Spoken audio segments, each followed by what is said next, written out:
Atenção, está no ar a Rádio Libertadora. Começa agora o Hoje na História de Ópera Mundi. Hoje na História, 1946, nazistas são condenados no Tribunal de Nuremberg.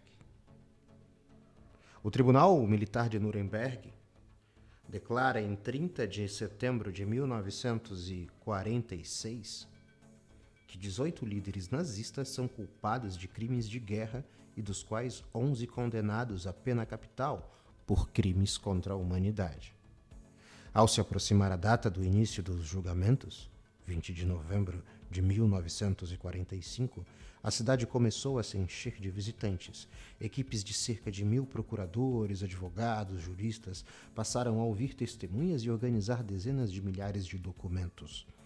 Advogados alemães, alguns dos quais nazistas, chegam para entrevistar seus clientes.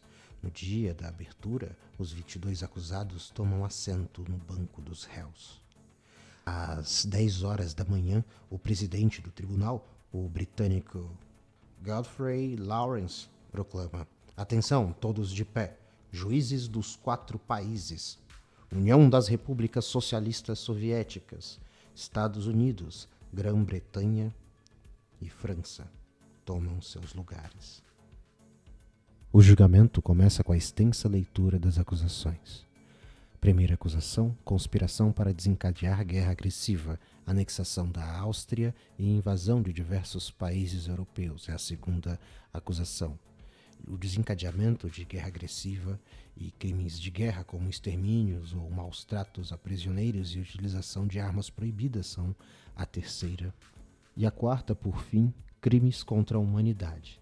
Crimes cometidos contra os judeus, minorias étnicas, contra os deficientes físicos e mentais, contra os civis em países ocupados. O processo foi dividido em 2 fases principais. A primeira centrou-se em estabelecer a criminalidade dos vários componentes do regime nazista, enquanto a segunda buscou estabelecer a culpabilidade individual dos acusados. Examinou-se na primeira fase a utilização pelos nazistas do trabalho escravo e os campos de concentração. Foram trazidas provas do verdadeiro horror do regime nazista. Por exemplo, em 13 de dezembro de 1945, quando o promotor Thomas Todd mostrou imagens de pele humana tatuada de uma vítima de um campo de concentração, preservada por Aisha Koch, a mulher do comandante da Buchenwald, que gostava de usá-la em seus abajures. Em 18 de dezembro, começou-se a exibir provas da culpabilidade de cada um dos membros da liderança do Partido Nazista, do gabinete governamental, das SS, da Gestapo e todo o alto comando militar. Em janeiro de 1946, vítimas dos campos de concentração contaram suas experiências. Marie Vaillancourt, francesa de 33 anos, deu um pavoroso depoimento do que vira em Auschwitz em 1942. Relatou que certa noite foi acordada por horríveis gritos. No dia seguinte soube que, como se havia esgotado o gás Zyklon B, os nazistas começaram a lançar as crianças dentro do forno crematório vivas. Num outro momento, o advogado de Göring perguntou se o partido nazista chegara ao poder por meios legais. Numa longa resposta, contou a ascensão dos nazistas. Uma vez lá instados, estávamos determinados a mantê-los sob quaisquer circunstâncias. Diante do procurador Robert Jackson, após descrever a terrível Crystal Night, noite dos cristais partidos, em que foram destruídas centenas de lojas e sinagogas, perguntou se confirmava suas palavras ditas na ocasião a um destacamento de segurança.